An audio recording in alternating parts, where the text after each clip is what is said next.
sent them, you have it on your phone, so you have to play it on the internet sometimes. The Ma'na Sahih should be fine. Sheikh Omar, if a hadith is da'if, but the Ma'na Sahih, is that okay? When it says Ma'na Sahih, it all varies.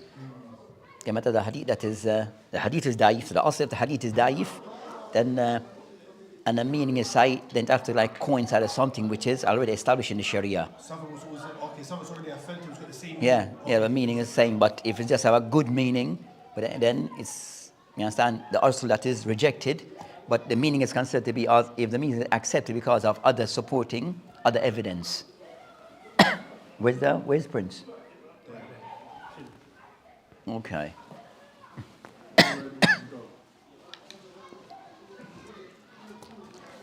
الحمد لله نحمده ونستعينه ونستغفره ونعوذ بالله من شرور أنفسنا ومن سيئات أعمالنا من يهده الله فلا مضل له ومن يضلل فلا هادي له وأشهد أن لا إله إلا الله وحده لا شريك له وأشهد أن محمدا عبده ورسوله صلى الله عليه وعلى آله وأصحابه ومن تمسك بسنته إلى يوم الدين أما بعد. So today inshallah ta'ala we'll be continuing discussing what we had started last week regarding taking some of the benefits that is taken from the book that is written by one of my Shaykh from Yemen, and the book is called Zagat al-Dawah wa Duwat.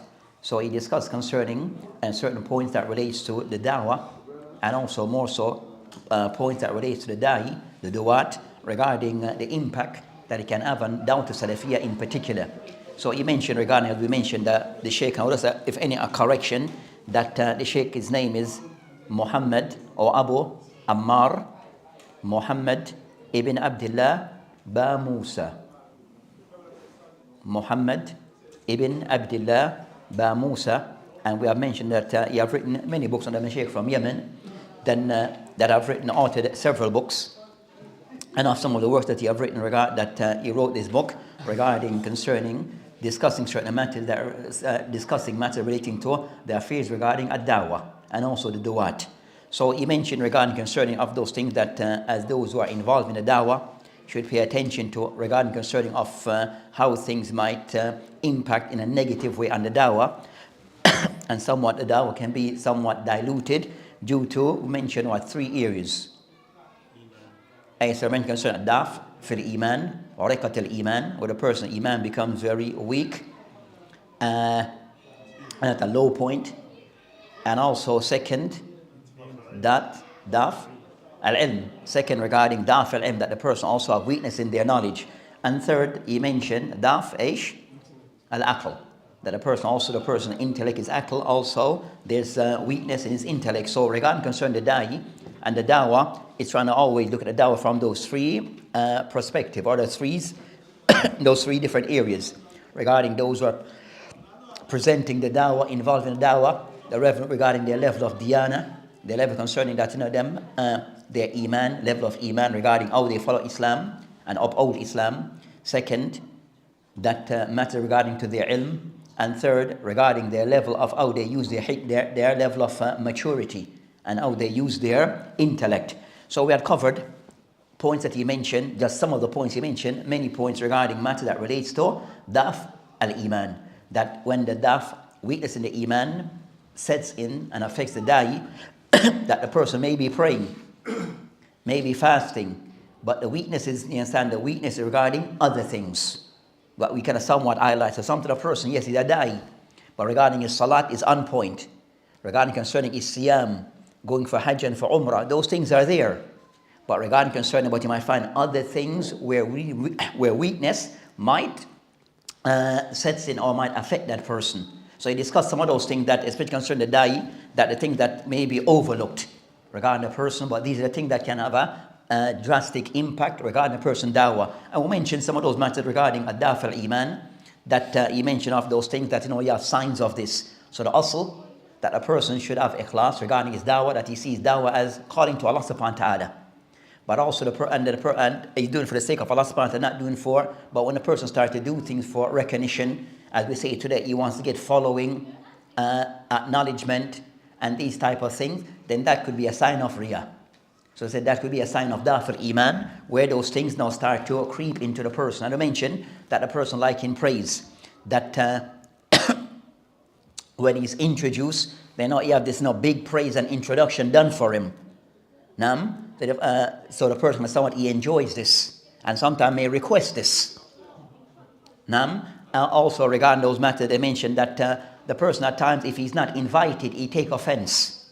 So maybe a lecture that he's not invited or part of the people present the lecture, so he feel offended. So then it's a sign of Adam al-Ikhlas. So that is not that the person himself, he wants to be the one to saddar. If there's a majlis, he's always the one who's talking. He may be more knowledgeable about the people present, but he's the one doing most of the talking. So the person with people of ilm, like so those things concerning tuhib, tasaddar. Like of recent, that I said that it questions of those things the person to be mindful of, that dahi that is in a Muslim country where he just met one of the mashaykh that he praised in that country. I must make the kibar ulama or kibar mashaykh in that countryman. That we just sit to them, then go back to his hotel with the brothers, and they're asking him question. But you just left the sheikh. I didn't ask the sheikh no question. So those questions that you had, you should have posed them to the sheikh, not pose them to the talib or to the da'i. So I said, no, that shows what? That the person not putting things in their right order. Well, it could be a case where you just want to give your opinion. So if you're with the mashaykh, then it's not befitting for the talib to be speaking. Even if it's a talib in a Muslim country, that you have access to the mashaykh, you should not be dealing with certain question when those mashaykh are present. Then that's not befitting. So those are signs regarding Adam al-Ikhlas. All there could be signs of Adam al-Ikhlas.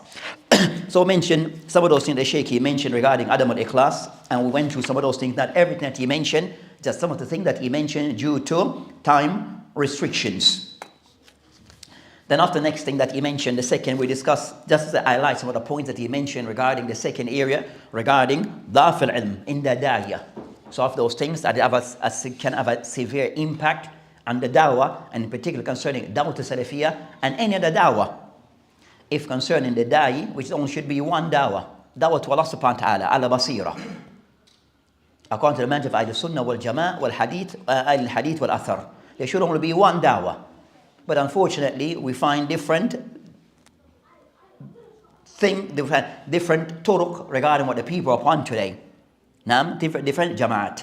So regarding concerning also that the dawah should be one system, regarding one system in place that the Muslim should follow regarding ad-dawah to Allah subhanahu wa ta'ala. But unfortunately, that's not the case. So of those things concerned that can have a severe impact on the dawah, which is a negative impact, daf al-ilm, in the da'iyah. That the da'i, that he has shortcomings regarding his ilm.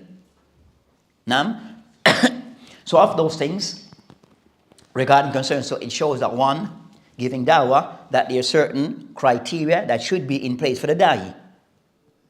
It shows that the da'i, there are certain criteria that should be in place by way of the person level of his qualification. So the person want to go out and give dawah to the public, that a person must have certain qualification. He must have certain credential. And that credential and qualification, it goes into one, whom you studied with and what you studied with that sheikh.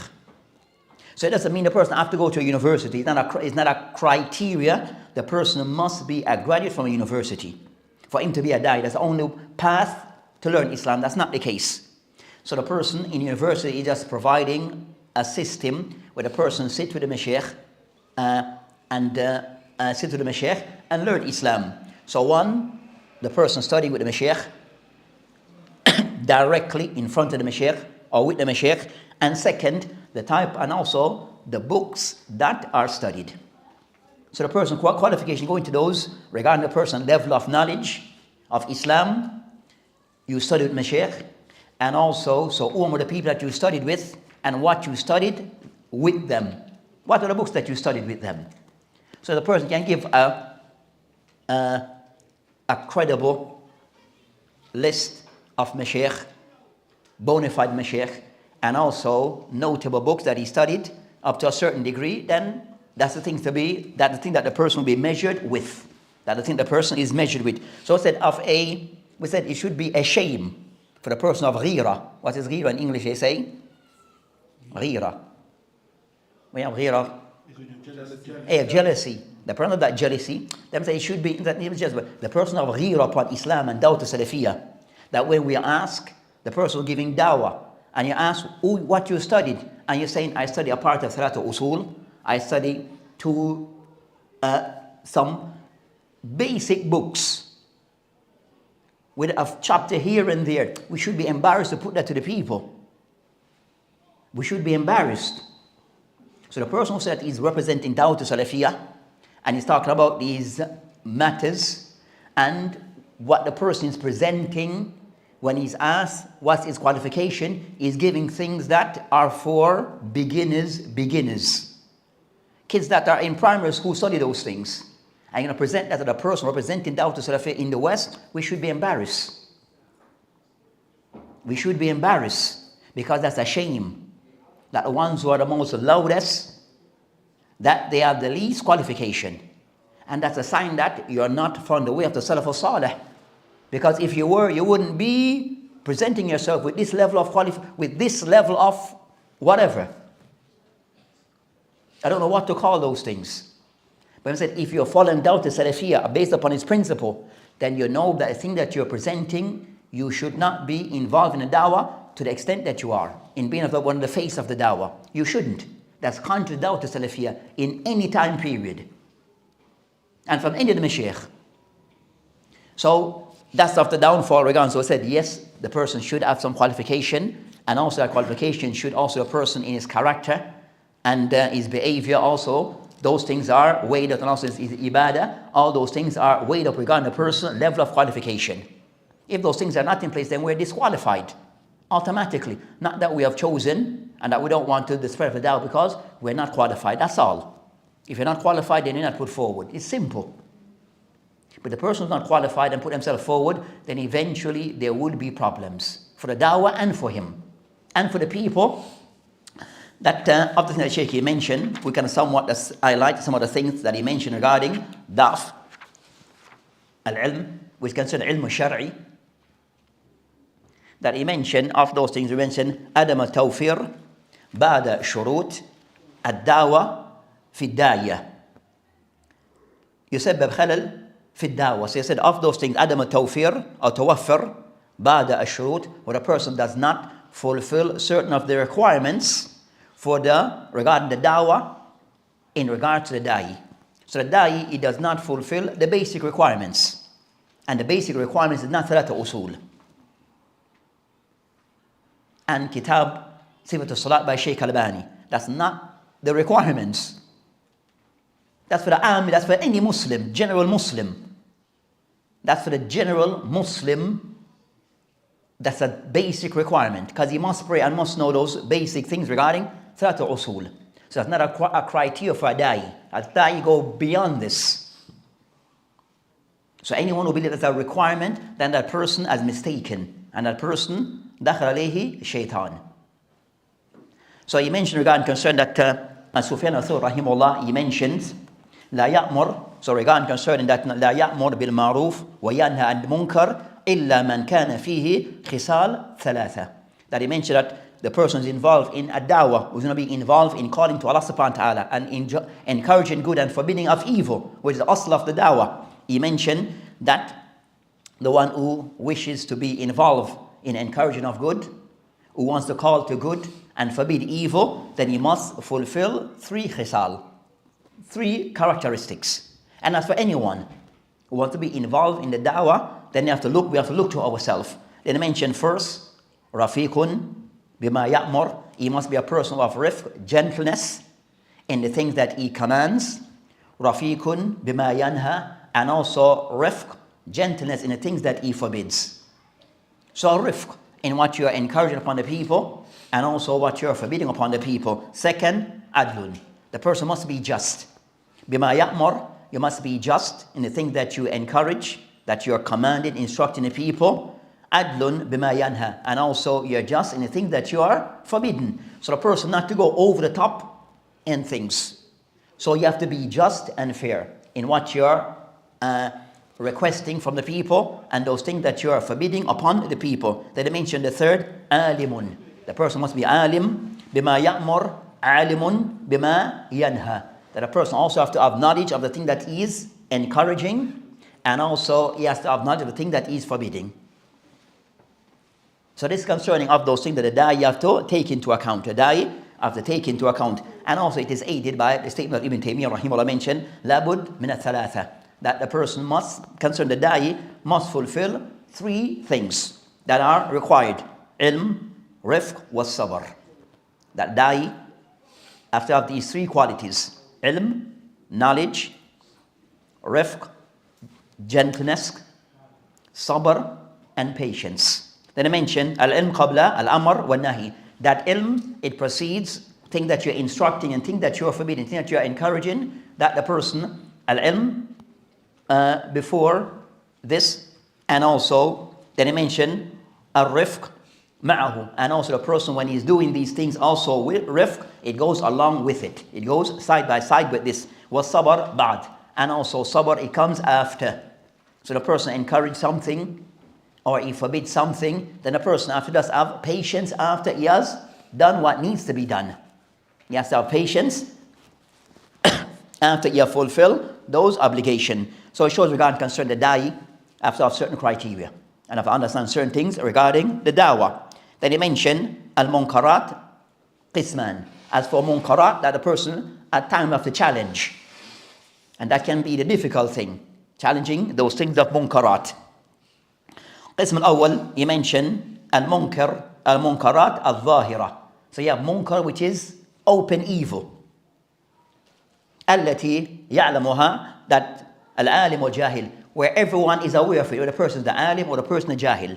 Everyone is aware of those things, of those munkarat. Then I mentioned والعام والخاص, or khas والعام. Those people are said to be the specialist or the general Muslim, mean concern of people, and also, and give example. كترك الصلاة, siyam, the person who is not fulfilling these things. That regarding concern that each Muslim will be aware that these things are haram and these things are evil. So regarding tark salat, tark siyam, leaving away salat, leaving away siyam, al-kadhib, lying, zulm, injustice, ghish, deceiving people, khiyana, betrayal, zina, sharb al-khamr, all the Muslims are aware that these things are what? Haram. So these things are zahir regarding concerning those things which is haram, known to all the Muslims. وَأَكَلُ حُقُوقَ النَّاسِ, and a person taking the rights of others. They mention فَهَذِهِ munkarat. As for this example of these munkarat, يَنْبَغِي لِكُلِّ مُسْلِمٍ أَنْ يَنْكَرَهَا, that for each Muslim that they should forbid these things. بِأَسَالِيبِ الشَّرْعِيَّة, according to Islamic method. So all these, so regarding concerning a role can be played by all the Muslim who's aware of these things regarding these munkar that are very apparent and known.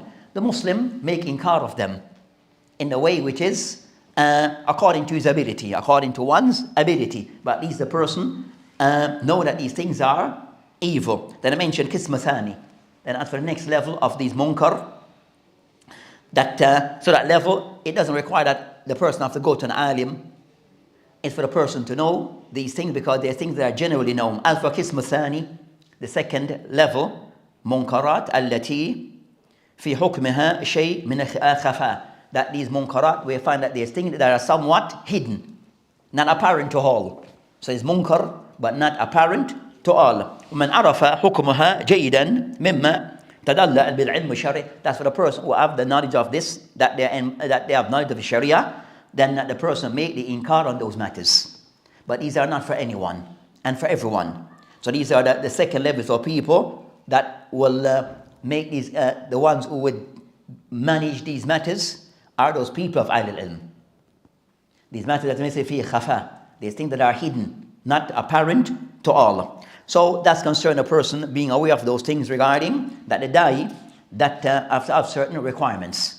Have to have certain requirements, I will mention regarding ilm-wise, and also if you want to be involved in encouraging of good and forbidding of evil, then he has to know certain basic things.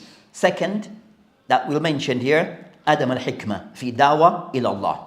Not having hikmah in giving, in calling to Allah subhanahu wa ta'ala. In calling to Allah subhanahu wa ta'ala ad-deen. Did I mention قوله تعالى ادعو إلى سبيل ربك بالحكمة.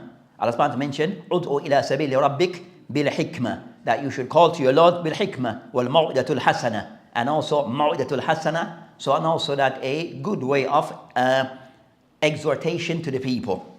Then I mentioned وَجَادِلْهُمْ بِالَّتِي هِيَ أَحْسَنُ, and for you to dispute with them in a way which is best. So عدم الحكمة في دعوة إلى الله.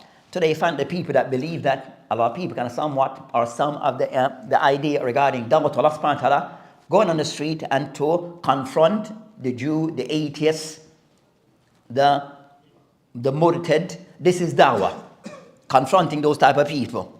And the people you find that those people are mainly in the streets giving dawah. They have equipped themselves with what? Studying the Bible. Most of them, they have equipped themselves, and most of those people who we find that are giving dawah, said that giving dawah openly, most of them have not studied a book in dawah. Most of them have not studied a book in dawah. And if they have, I doubt, said most who said may not have studied any book regarding a dawah ila Allah subhanahu wa ta'ala, written by Muslim who are known to be upon the sunnah. Because we mentioned most of the books that have been written on this topic are written by people who are non-Salafi. Second, you find most of the people who are involved in this, in preparing themselves, they kind of somewhat either follow the system followed by Ahmed Deedat.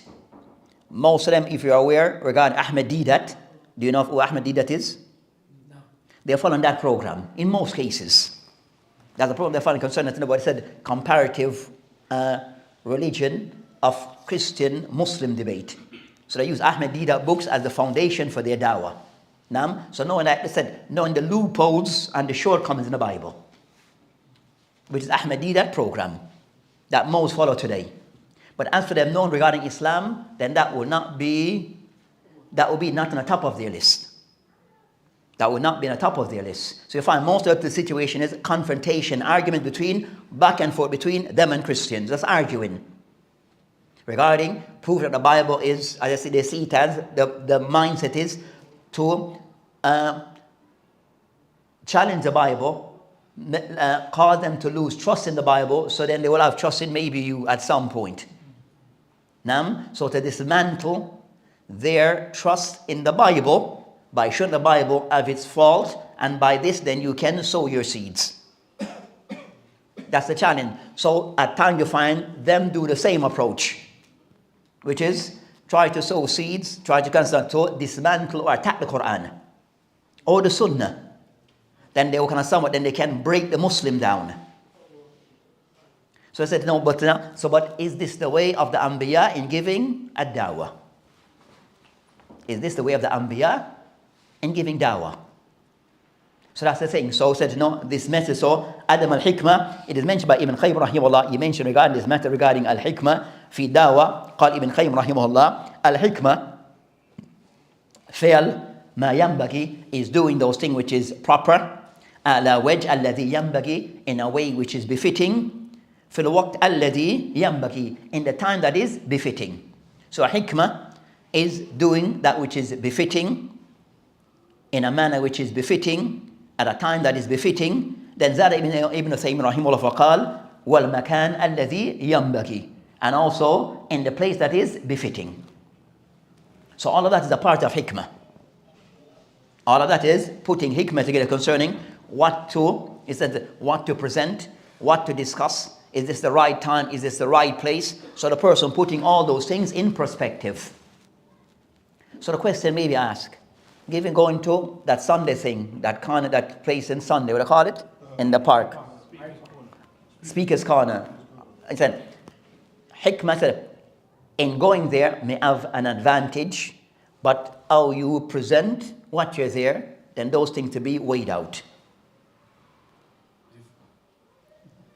No sense that Muslim going there to give dawah to people and non-Muslim who are going by, then it's a place that a person can use for that benefit. To give dawah to people who are not aware of Islam. Because other people go through there, may come there, but not just to get into, you're saying just debate with everyone. And also, even yet, debating with Muslim on matters that, do you need to have in that discussion there and then? Another Muslim, you may disagree on certain matters, but do you need to do that? Because all the ones who are there, they're doing things, and it is, instead you have more cameras there than a football, than you have more cameras there as if it is, not even paparazzi, but paparazzi, like there's so many cameras there. Yeah. You're thinking, whoa. You understand? And everyone of you ensure that that they're being recorded. 5, 6, 10 recorders on you. You know what I'm saying? So if it's about dawah, being recorded is not an issue. That's not an issue. If it's for dawah, for the sake of Allah subhanahu wa ta'ala, being recorded, it does not change anything. If you're recorded or not being recorded. And at times, certain topic is best, it is not recorded. So debating another Muslim on a matter, is it a need for it to be recorded and to be publicized? Where the people are seeing that, even you Muslim have your own problem between yourself. You're talking about we're divided, a Christian and Yahud. But you all also look at you, cussing out each other. So is the makan, is that the appropriate place to have those debates between Muslims? So something to be looked at. So they mention al-hikmah, ad-dawah is the right place. This is the Prophet that he used to give in Mecca. But yes, he wasn't debating with other Muslims though. So the Prophet yes, gave dawah in the streets of Mecca in the early days, but there was never a debate that you will find between any of the Sahaba with another Sahaba in public about Islam. You never find that. So debating with another Muslim in public, with being recorded, publicized, what's the hikmah in that? What's the hikmah? So we're not saying that one cannot debate that Muslim who may have something you might disagree with, but is that place the place and the time? We can arrange something later between us. So that's the things. So of those things regarding al-hikmah, and I mentioned concerning hikmah fi dawah. That hikmah they mentioned that al-hikmah fi dawah, ad-dawah bil-ilm la bil-jahl. So al-hikmah is with dawah, the ones giving dawah, and for the da'i, that the person wants to teach, the person wants to give dawah to the people, then he has to have ilm. He must have ilm. Now, that person doesn't have to have all ilm, that's not what is being, but the person should have some form of ilm where the person is qualified enough that he can take that podium. So, with ilm, not with jahl. And also, knowing to put things in their right place and order. Right place and order. So the main thing regarding al-hikmah, they said, al-wada shay fi makani, that a person able to put things in their right place and order. That's hikmah. Putting things in their right place and order.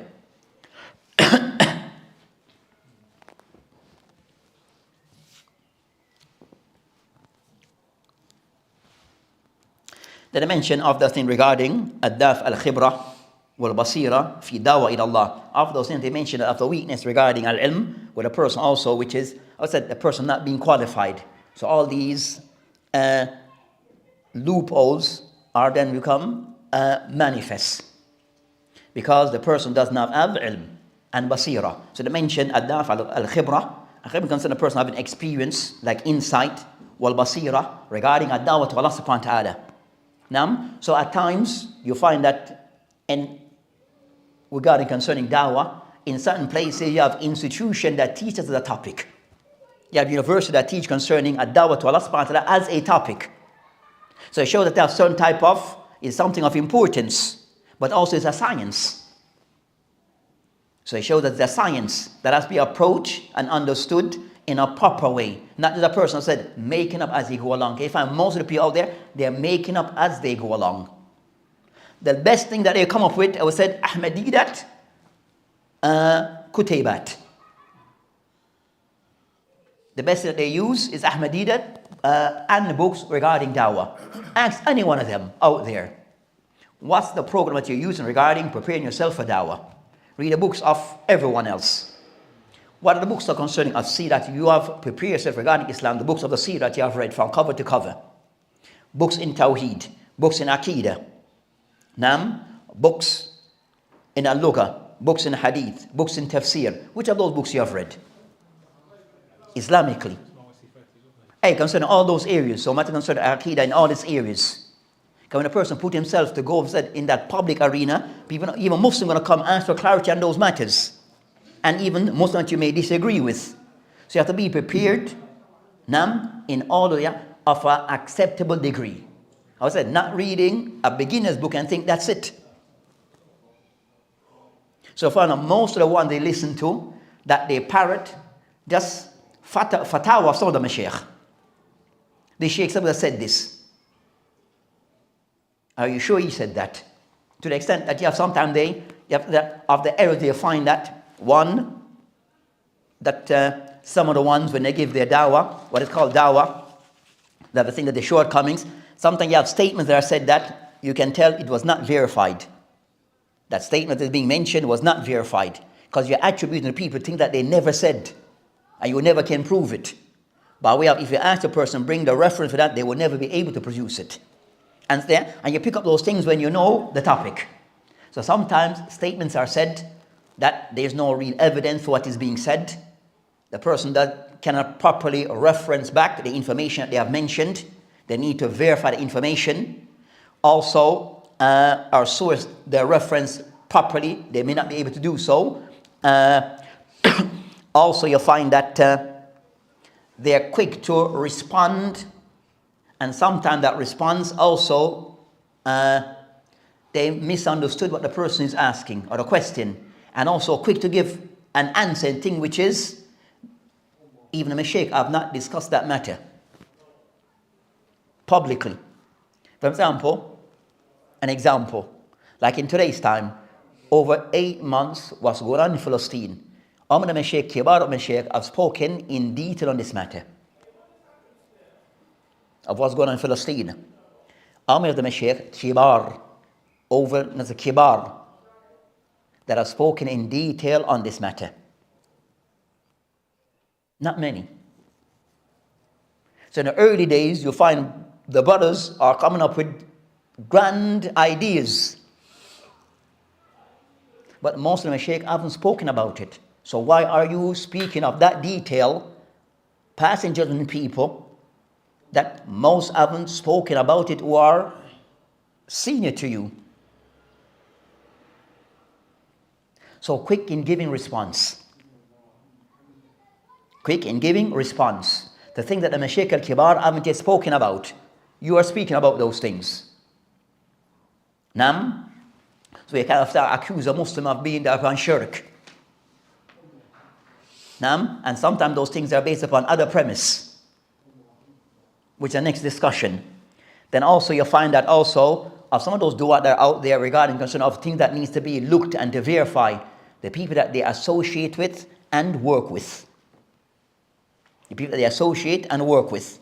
That some of them have said, some of those who say that they are not, they don't associate with people or work with in public with people said. The people said the more renowned of those of the balance, use the word balance Salafis. Most people they work with are people are known to be the people that are question signs. And they support them. And they make effort to have a relationship with them and keep in contact with them. But do you do the same thing to reach out to your brothers who are supposed to be Salafi? Bear in mind that most people who attack Salafi, they attack Salafi first, but they'll have a relationship with everyone else, but never with the Salafi. They'll talk about the Salafi this and the Salafi that, but you yourself don't try to sit with the more balance of the Salafi to have a kind of somewhat a proper discussion about the matter. But with everyone else, you're very forthright in trying to have a relationship with them and cover up their faults, but you never do so the same to a Salafi. You never cover the Salafi faults. So you find out of the people who are claiming to be upon the Sunnah, but the people that they associate with, the Masajid they give lectures are not known for Salafi. And the people that they do lectures with are not Salafi. And the people that you promote are not Salafi. And the people that you sit in those podcasts, what do you call them? Podcasts, that the person who was before you was known to be opposite whatever you represent. The person after you is the same thing. So why on that thing? You have to say, that's Adam al-Basira. You're not looking at things to see the wider picture of things. Also, I think you'll find prominent between some of those people that in their lectures, you can see that they're not prepared. So it's all over the place. They're not, so the topic is not on point. It's all over the place. And a lot of time it comes into giving jokes. And second of the thing that comes with it also, they start telling all these stories. It becomes a storytelling. What? To fill the gaps. Because they're not prepared for their lesson. Don't feel embarrassed to have something in front of you. Ahmed ibn Hanbal, Imam Malik, they all taught from their books. But instead of person trying to speak from their head, then the information become all over the place, become scattered. It's not per se structured.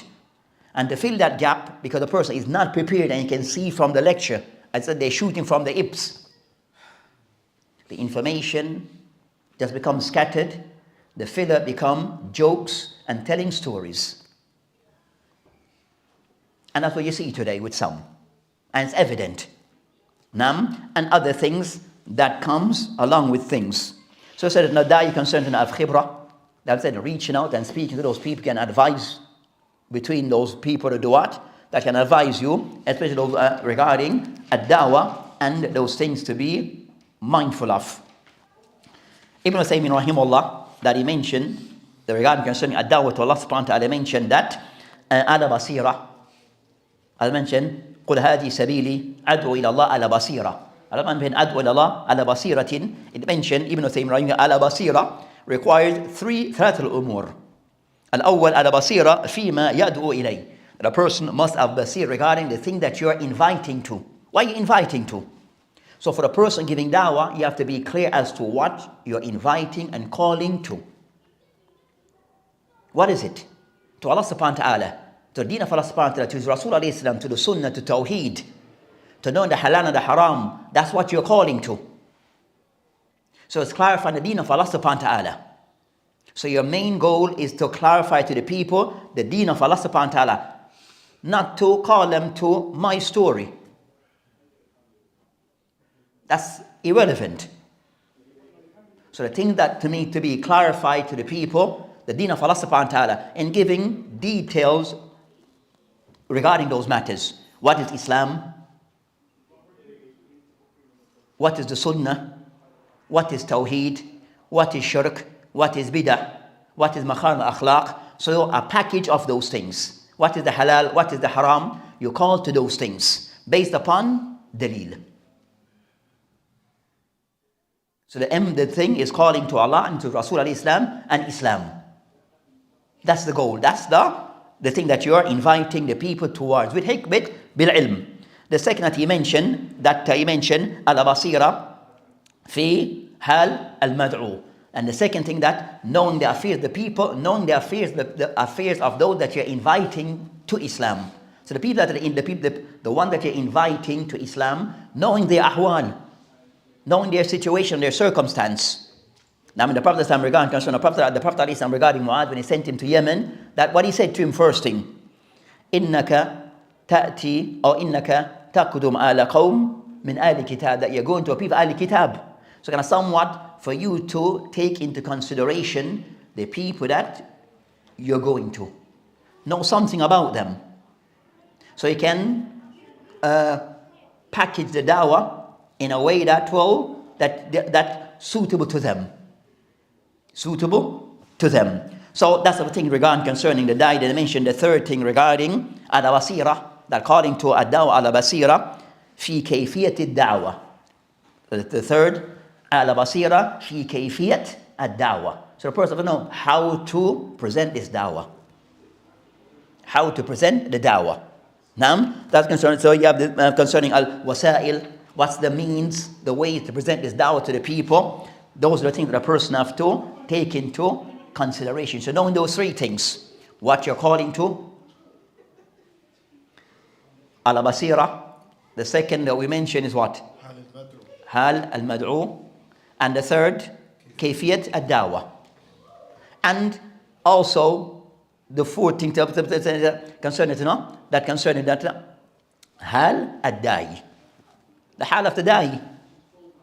What's his hal? What's the hal of the da'i? What he's bringing to the table, as they say. What's his qualification? Now, what's his qualification? And some of the people today, they say that of the thing that they kind of shubha, they said this person a da'i and he has a lot of followers, even though he has questionable things. So you have a few of them are out there. So you have certain people that they're out there, yes, they have followers. But their dawah, it has issues. So it's the fact that people are coming to Islam through this person, then why you criticize this person, but in his dawah regarding the mess of his Islam, there's a problem. That person, you find out now that they may reject things which is of the usul of Islam and make halal that which is ijma, that is haram. And some of their ideas are just instead of his usul, it's problematic. They don't accept sunnah hadith. They give their own tafsir of the Quran. They just make it up. So all these things have to be looked into regarding a dawah. So the person also is not about the people that the person bringing in concern, but also the quality of the information that is going out and the people who are taking to it. And unfortunately, the people who have a larger crowd, they're the ones have a lot of fun. They're the ones that are unfortunately that they have more problems with them, and they just poison those people with those things that they have with them. Yeah, people don't put doubt regarding the Quran, the people's mind. How can you do that as a Muslim? Now, we don't accept concerning the jinn, we don't accept concerning this, we don't accept kaif. So, yes, the dawah, also the hal of the dahi, also have to be looked at carefully.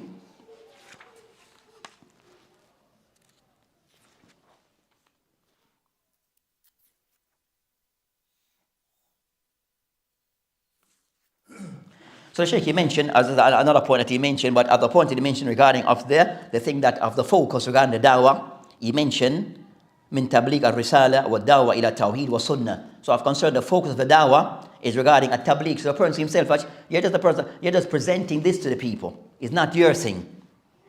You're muballigh, you're just the person who's just preaching, or not doing the preaching, but you're, another word for preaching, you're just conveying this message. You're just a conveyor of the message. So it's not your message. It's not who accept or I didn't accept. It's just that you convey the message. You're just a conveyor.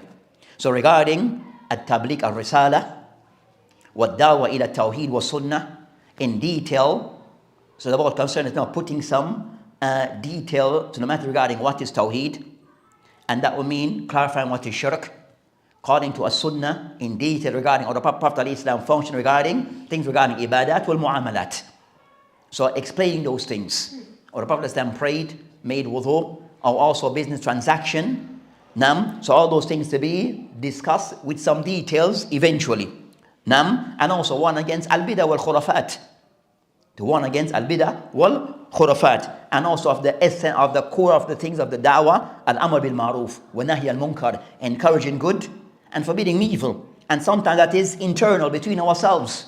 That sometimes we forget. Or fall short. So encouraging of good, forbidding of evil, this is also a part of the dawah. Wal munkarat. Wa nashr ad-din as-safi, and also the spread of the deen in its pure form. The spread of the deen in its pure form. In as far as we are able to. In as far as one is able. And also an tasaddi makahid al-ada, and also the block and to challenge the kaid of the enemies of Islam. So the threats and the plots of the enemy of Islam, also to expose those things, So that's concerning the essence of the dawah. The essence of the dawah.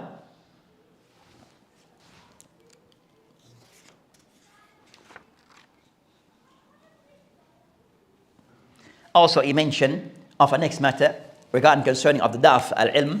We find concern that certain qawahid are mentioned, or certain principles are mentioned, that he mentioned Adam of those things, Adam at-tafriq, ba'da ad-duwat. We find that not making a distinction by way of some of the duwat, bayna an-nasiha wa fadiha. So what's the difference between an-nasiha, giving advice, genuine advice, as I say, sincere advice, and also fadiha, where a person actually just trying to attack your brother and to expose your brother. So nasiha min ad-din, ad-din nasiha. So that's constant matter regarding, yes, the Muslim, but they said an-nasiha, how it's to be done, and it has rules and adab regarding an-nasiha. And if the person go outside an-nasiha, they fall into fadiha. It goes that you're exposing your brother. Then you're exposing your brother. So they mentioned that the essence of an-nasiha, that that is done with ikhlas, regarding an-nasiha, that you're sincere in that advice that you're giving to your brother. And some people, they see an-nasiha where when we speak to you in the form of we're going to reprimand you, that's nasiha. When we say, when I mean an-nasiha, mean we coming to you or we're going to send a message to you by way of we are reprimanding you, that's nasiha. That's what they see as nasiha. We reprimanded you, like sending the police to the person. The police come to, you understand, to arrest you. So they see it as reprimanding you, you being told that you need to conform to these things. That's nasiha. That's how some people take nasiha. We're the one who give nasiha. We don't take nasiha. But we are the ones who only give. And you should listen to us. But for you giving us a nasiha, then no. Anyone who comes, the approach that you should, that you said, if a person comes to give you nasiha and he'll die, make sure you ask him, do you take nasiha? If you said, I want to give and say, no, but jazakallah khair. But do you take nasiha? So if he said, he doesn't, then I don't need your nasiha. If you can't take nasiha back, then I don't need your nasiha. Nam.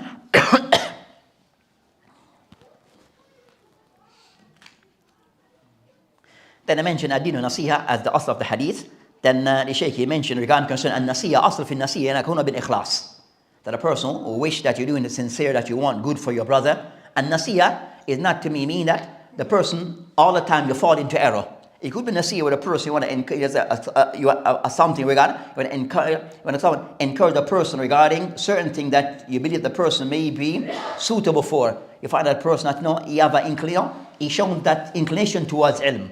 Advise him regarding you should go and seek knowledge. So not per se you're reprimanding him or saying something negative. You're trying to encourage him regarding something which is good.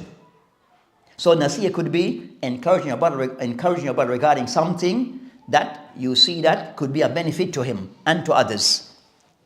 So they mentioned regarding nasiha, yakuna bil ikhlas, wal amana, and also the person of amana, that is done with amana, that as-sirriya, also nasiha called as-sirriya, it should be something which is between yourself and your brother. Concern the asl of nasiha is between you and your brother, not done publicly. So you take the brother aside and you give him nasiha, not to expose him publicly. So an-nasiha, the asl of nasiha, it is done on a one-to-one basis. Take the brother aside and you advise that person. Regarding concerning that, giving tawjih to your brother regarding iltizam manhaj salaf. So regarding concerning that, and regarding ad-dawah in particular, regarding concerning al-ilm, نأخذ من مشكات النبوة السلفية, that knowledge to be taken by way of the مشكات النبوة, from the light of prophethood, and also that of the way of the Salaf al-Salih. And also ilzam al-rifq. So I give it a nasiha, the person trying to be al-rifq. Use gentleness. So you're not trying to force something down the person's throat. Because if you try to do so in nasiha the person somewhat, the person naturally will resist and reject it. So being forced, imposed upon the person, then the person naturally will resist. Then he mentioned, and also takhyir al-awqat al-munasiba. That also in nasiha, they try to use, choose proper time, appropriate time. Try to use appropriate time. There's a case that someone mentioned that to a brother, they said that this person, that giving nasiyah by way of someone sent you a message or tried to call you.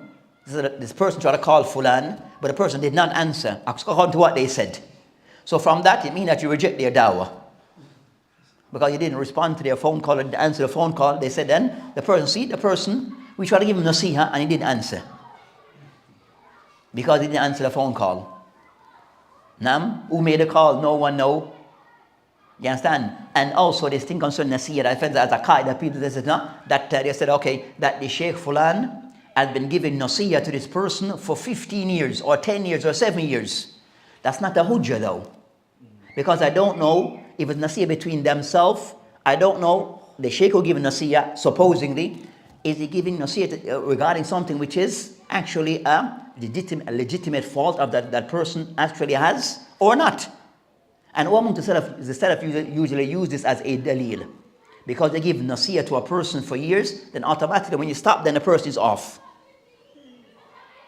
So nasiyah, the asl, sirriya, is between the individual. Regarding an-nasiyah, as for inkar al-munkar, alaniya, then it's a different topic. So inkar al-munkar, alaniya, that a person, a da'i, may say something or done something which is public and open, they have a right to correct it even openly. It's not necessary that you have to do it sirran. But you use the most suitable usloob. If you know to be a person of sunnah and made an error, then you correct it and advise him, maybe privately. But it doesn't mean you cannot correct it publicly, because that information was said publicly.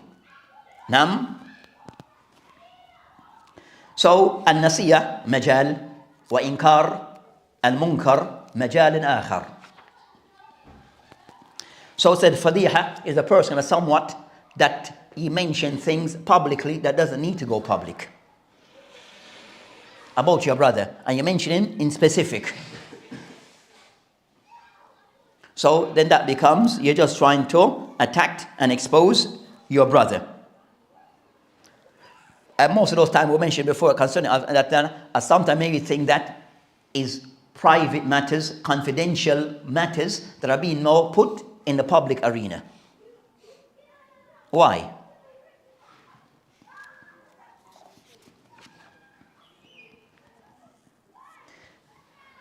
Also they mentioned تقديم العلم على رحمة في رد على مخالف. Then also regarding concerning matters regarding الرد على المخالف, with a different topic, and a topic that الرد على المخالف, refuting the people who have مخالف, who have something that oppose Islam, that is something which is legitimate. Whether matters concerning aqidah, so refuting concerning al-bidah wal ahwa, it is something which is legitimate. It matters aqidah from all the manahij that are out there. So concern of those manahij that are out there regarding in matters concerning in aqidah or matters regarding ad-da'wiyah that are out there giving misinformation, then to refute them is something which is legitimate. And rad al-mukhalif at times could be between Ahl-Sunnah or Ahl-Bidah wal Ahwa, and rad al-mukhalif could be between Ahl-Sunnah and Ahl-Sunnah. Clear? So rad al-mukhalif, to refute one or those that have gone in error regarding Islam, then those people can be refuted. At times, refuting those people between Ahl-Sunnah and Ahl-Bidah of all the different shape of Ahl-Bidah. So from all the shape of Ahl-Bidah, that they can be refuted in matters of Aqidah or matters concerning Al-Ibadat, that those people can be refuted. And also at times, so you find that books of ulama that are written regarding Rad al-Mukhalif. At times we said the Ahl-Bidah in Aqidah, and also at times that is refuting concerning refutation between Ahl-Sunnah. Between Ahl-Sunnah, that a statement may be mentioned or a view that may be mentioned, but there's the evidence for it. The person might hold that view, but the evidence, others may hold it to be something which is contrary to the view, contrary to the haqq. And they refute it based upon how they see it. And you've seen it throughout the times, even contemporary times, where the ulama of the sunnah have refuted each other. And still you have mahabba between them, wal akhuwa, and without tabdi upon the other side. So yes, at times, Ahl-Sunnah may have disagreement on certain matters that is allowed, or majal al-ijtihad, and they may refute each other on in those matters that it is allowed to have difference. Now, one might take a position and stress that I will discuss, even like, for example, the matter regarding fasting Yom Sebt. Fasting Yom Sebt. Fasting on Saturday. The Sunnah may have a discussion between themselves and whatever position you are, but it doesn't mean that you may tabdi upon the other side who may take a view contrary to yours. Because not the ulama mentioned there's a matter of tabdiyah. Or a person may hold concerning that praying Salat al-Eid, is it wajib or mustahab? Salatul Eid is wajib or mustahab? Clear? Has any of the ulama past made tabdi upon the one who says the opposite view to the other? No. So for a person to do so, the person then, that's the person that is taking things over the boundaries. So al-manhaj, so you have certain rules and guidelines regarding Rad al-Mukhalif.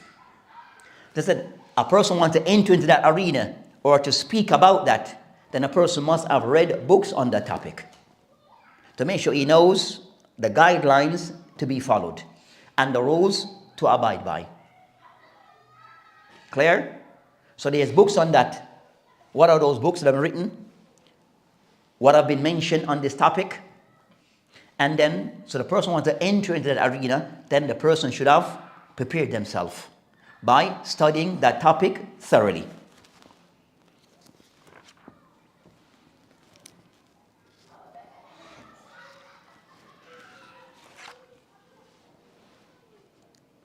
Then I mentioned regarding at-tabdiyah, man laysa bimubtada', at times you find that the person have extended regarding tabdiyah. So regarding that adam al-ilm, concerning khillatul ilm, that people passing judgment upon others that are not deserving. Yes, there are those who are deserving concerning at-tabdiyah, wa-tafsiq, wa-takfir, wal-hajar. There are those may be deserving of this, but is to ensure that they are applied properly upon those that are deserving. To apply those things upon people that are not deserving, then that is zulm. So you find that at tabdiyah, if you don't, so you have this whatever system or format that they are following, and you said that most of the people who kind of somewhat have discussed and passed judgment on others regarding tabdiyah, ask them, give me a book that I can study regarding what you are for the rule that you are following regarding tabdiyah. Give me that book. Tell me the book that you are following regarding the rules of tabdiyah, so I can know what principles and guidelines that you are following. So outline, clarify to me which book you are following regarding those rules and guidelines. And the same thing regarding al-tafsiq, what takfir, and the same thing with takfir is. What book you are following regarding takfir? So you can understand your principles to see if they're actually in line or not. So these matters I will mention, wal-hajar, where because we disagree, then immediately I make hajar of it, say hajar that I boycott you. Because I disagree on you on a particular topic, then immediately we fall into al-hajar. I'm going to boycott you and the likes. Okay, what's the rule regarding al-hajar? Which book you're studying or have used to derive the rules that you follow regarding al-hajar, boycotting? Give us the book. And the ones who dwell into these things the most, and most likely, they won't be able to name a book that they're following. But there are books written on the topic. There are several books written on the topic. But why we say that, I believe that they cannot give a clear book. Why? Why you think? Not that they haven't studied. That's one. The books that are the mu'allifs of them books maybe not be. And the books that are written, they will accuse the authors of not being on their way. The book that says, so the books that are there, they also said what they said, they may attack the author before they attack the book. You understand? So the author, if they said so, on these matters, but in the sense of, a lot of these things go back to one also, which is a taqleed, wa ta'assub. So if the book is not written by the people within the little circle, then anything outside that circle, then it is disregarded. You with me? So the ones that they follow and make taqleed of regarding these matters, that few individual, most of those that they may follow haven't produced a book regarding Qawahid al-Tabdiyah, rules regarding al-Hajar. They may not have books in depth on that topic. So I said they just pick fatwa from here and there. He says this person, that person, so he just take it. But there's no rules that he's actually following, that he knows that a person is following. So the shit that I'm following, I don't know fully his rules and guidelines he's following. I just know that whatever he says, I accept. So that's the rule that they're following. It's not per se, if you ask them, okay, what are the rules and guidelines? What book are there that can give me some guidelines as to what you're upon? They might find it difficult to name a book because the one that they're following haven't wrote a book on that topic. So anyone who have wrote on that topic, they're cautious in reading those books. You with me? So the same thing applies to Moses, and that stuff that applies to them. So yes, there's books that are written. Ash-Shatibi rahimahullah wrote a book. Ibn Taymiyyah have many stuff. So you find that with them, they really quote Ibn Taymiyyah. And all these qawaid of tabdiyah, wa tafsiq, wal hajar, they rarely quote Ibn Taymiyyah or ulama of the past. Ibn Taymiyyah dealt with people of the Asha'ira, the Maturidiyya, and the likes. Ibn Qayyim. So you find that they will restrict all the kalam regarding these ahkam to people who are alive, contemporaries. So the Salaf didn't discuss this matter in detail. No one wrote on this matter in detail before. Nothing up until today that have been written on these topics to give us some clarity. Yes, there's books, but they just don't acknowledge those books. So that's the part of the confusion. So not that information that there is that they do not acknowledge what's there. Even the rest of the work, said Ibn Taymiyyah, even that say is aqwal regarding a tabdiyah. No. Al-Hajar, no. Okay, then khalas then. So everything go back to aqwal of the people of their time.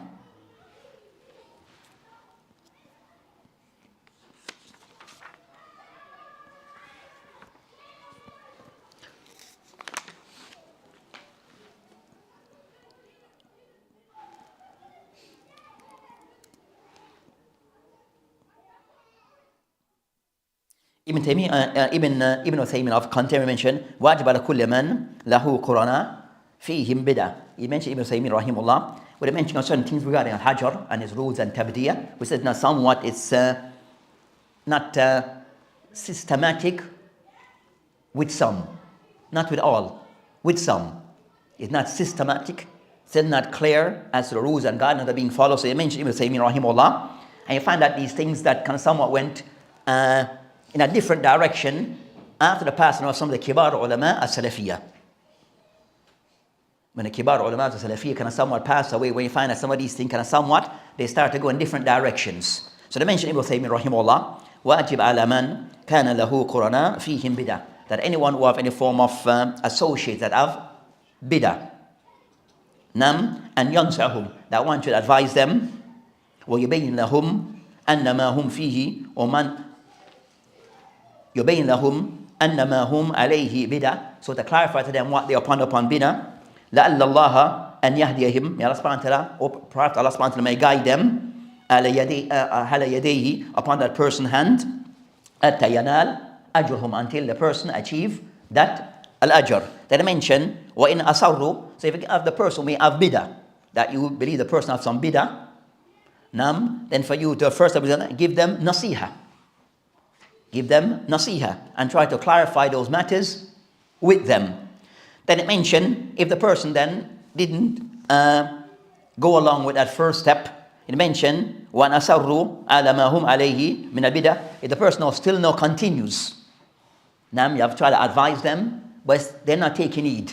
The next step, you mentioned, وَلَمْ يَكُنْ مُكَفِّرًا. So you mentioned, فَإِنْ كَانَتْ بِدَعْ مُكَفِّرًا. So look concerned that person, bid'ah, is it mukaffira, things that take them outside the fold of Islam. وَجْبَ عَلَيْهِ هَجْرُهُمْ. Then if the person, bid'ah, is things that take you outside the fold of Islam, then it becomes, after the person still insisting upon their ways, then just leave them. Cut them off, as they say. Because you have tried. You saw the person of errors, of bid'ah, you try to give them nasiha, try to clarify things to them, and that clarified clarity doesn't mean that you have to sit with them along. You might give them a book that may clarify that matter, or they listen to a tape that discuss that matter, or from the ulama. But you try in whatever way according to your ability to clarify that matter with them, but they still insist upon their ways.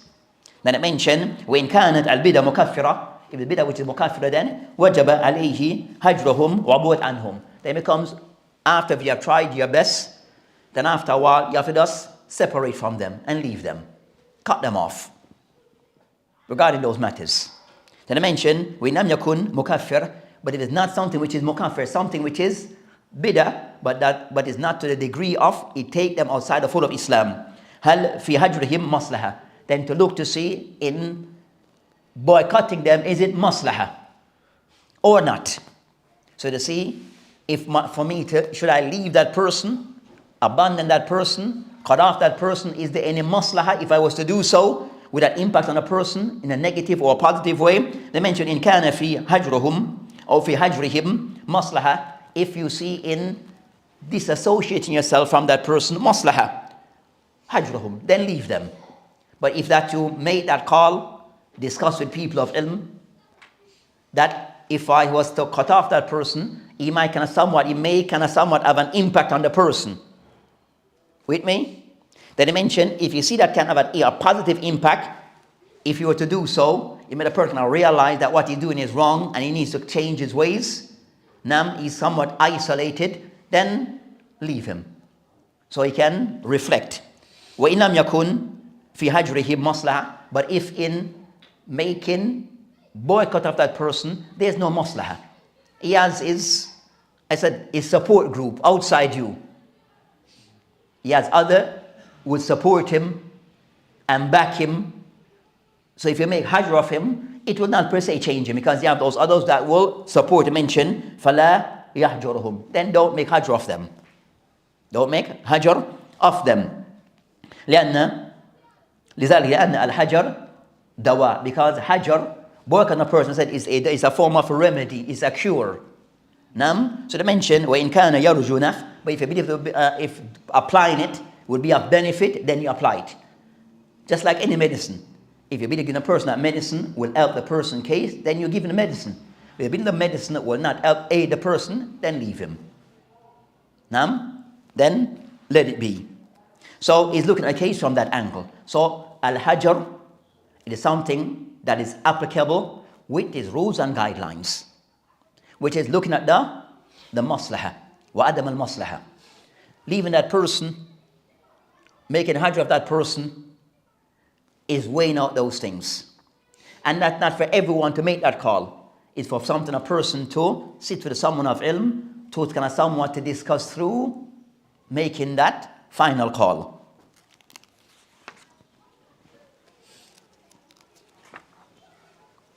Then I mentioned tasalsul al-hajr or tasalsul al-tabdiyah. We have those people make bid'ah based upon your connection with a person. Not because the person says you have a bid'ah, but who you're connected with. So like a chain effect.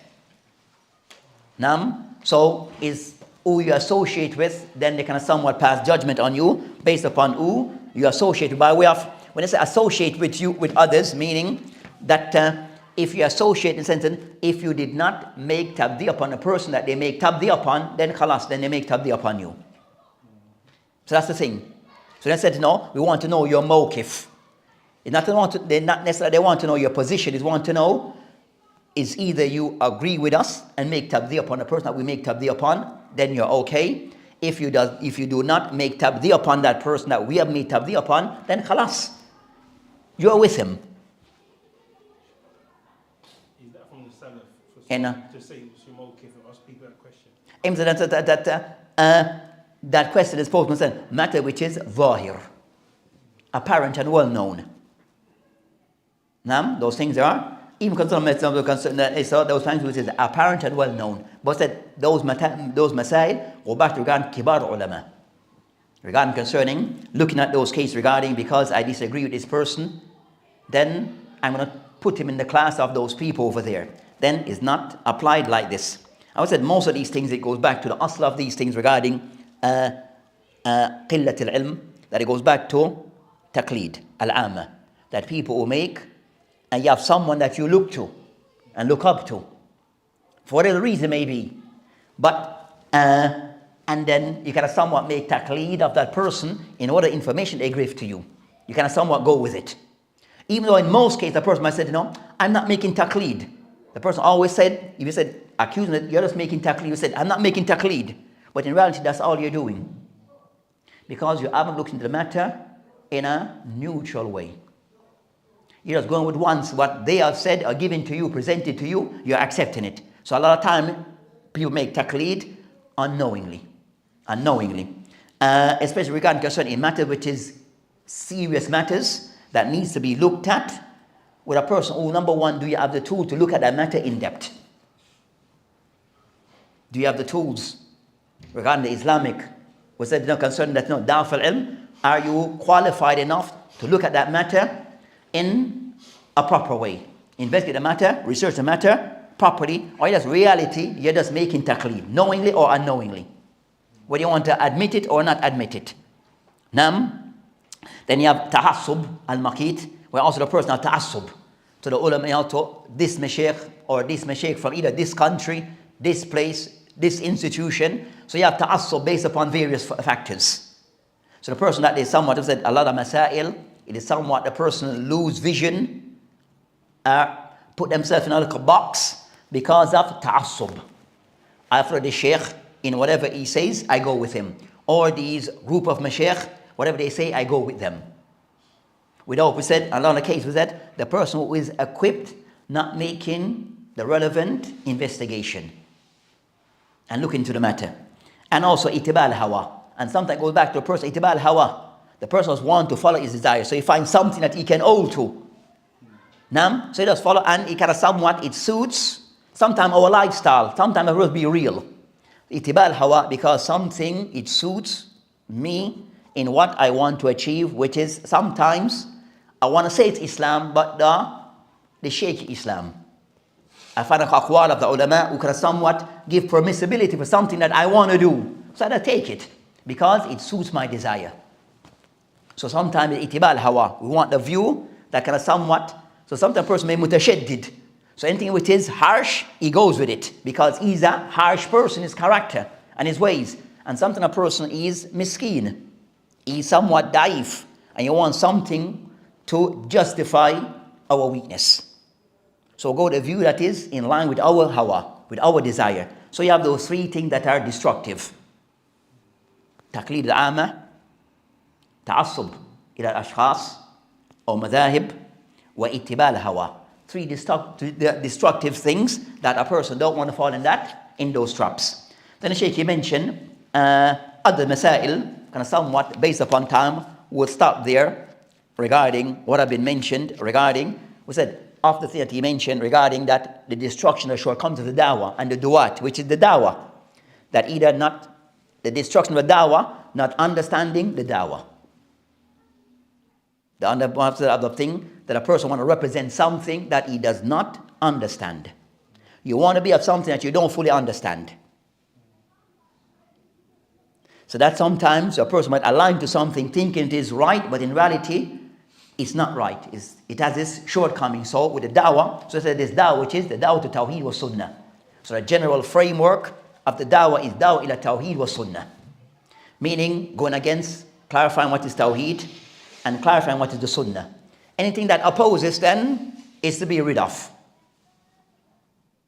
So that's so knowing the dawah as to what we're calling to, what we're upholding. The person who might align to something, you know, essence of it is good, but you don't know the details of it, you know it is right. Then you have the next thing regarding the da'i that the Sheikh wished to discuss, or was discussing regarding that also. I find a lot of the shortcomings, it goes back to the da'i. A lot of shortcomings regarding the dawah. So why the Muslims are fragmented, why I find we're separate, we have this division, is because of, a lot of it regarding the du'at. Goes back to the du'at.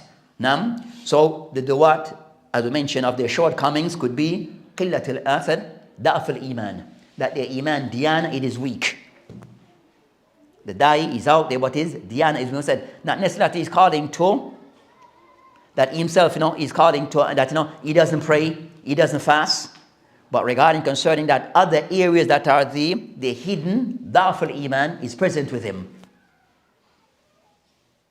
I will mention some of those things last week, the things regarding da'af al-iman, that are of the weakness, that the hidden defects are, what's the other word I want to find?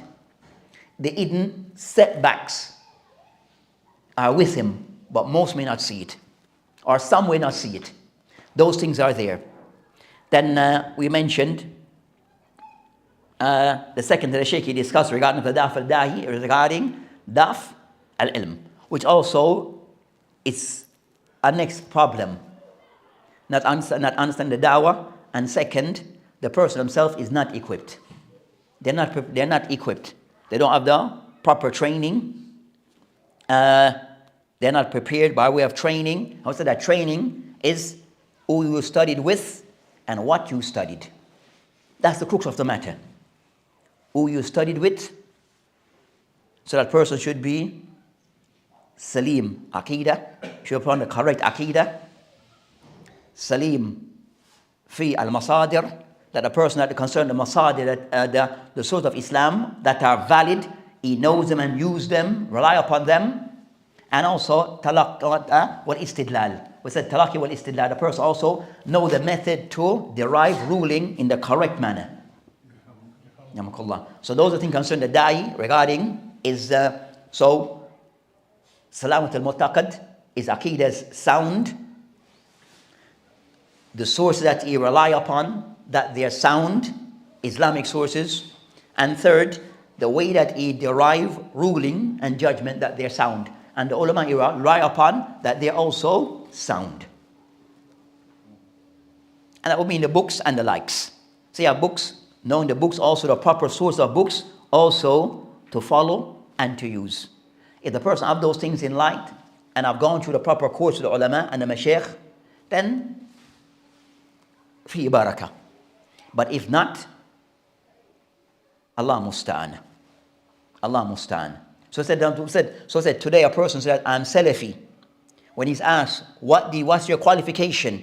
If you say, I study part of Salat al-Usul, then that's, and a part of Sifatul Salat by Shaykh Albani, then that's an embarrassment.